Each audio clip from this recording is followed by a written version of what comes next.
नमस्कार प्रिय दर्शक बंधु मु अजय मिश्र स्वागत करुच्ची विधि विधान ओडिया चैनल पुणी एक नूतन अध्याय को। दर्शक बंधु आज ये अध्याय एपरी एक शक्तिशाली तथा प्रभावशाली यंत्र संबंध में आलोचना करिबा। जो यंत्र प्रयोग आपण घरे माँ लक्ष्मी कृपारू धनर वर्षा होता है। दर्शक बंधु ये यंत्र अति सहज एवं सरल यंत्र। ये यंत्रटी को जेकोसी पुरुष अथवा स्त्री या सहज निर्माण करें। ये यंत्रटी को आपण जेतेबळे जो समय भी आपण या करें। यंत्रटी को करवा अति सहज। आपण जेकोसी दिन साधा गोटे धला सादा कागज रे गोटे प्रथमे स्वस्तिक चिन्ह अंकन करंतु। जो स्वस्तिक चिन्हटी मु स्क्रीन रे मध्य दे देइछि एहीपरि गोटे स्वस्तिक चिन्ह अंकन करंतु।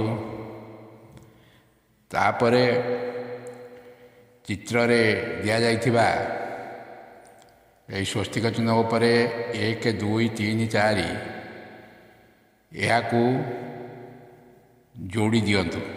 1 सहित 2 2 सहित 3 3 सहित 4 4 सहित 1 जहाँकि मुझे जोड़ी करी चित्रटी मध्य स्क्रीन रे दे देइछि। एहीपरि भाव जोड़ी दियंतु। किंतु मन रखिबे आपण जो यंत्रटी को पाखरे रखिबे सेथिरे 1 2 3 4 लेखा रहिबो नाही। केवल आपण जानिबा पई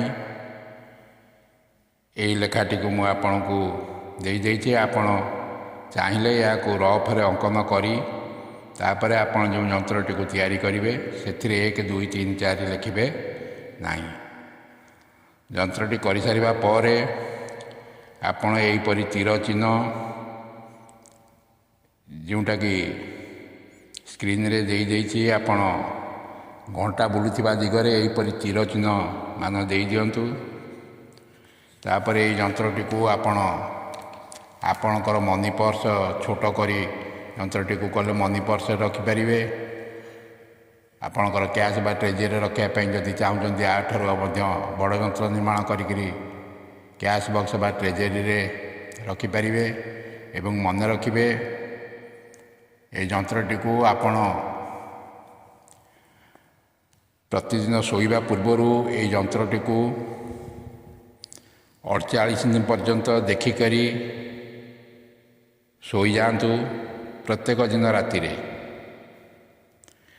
फलरे एही यंत्ररू निर्गत होउथिबा ऊर्जा आपण का शरीर मध्य को जाई थाए एवं एही यंत्र आपण को आपण को जीवन में धन ज्ञान सम्मान जश केउथिरे किछि अभाव रखे नाही।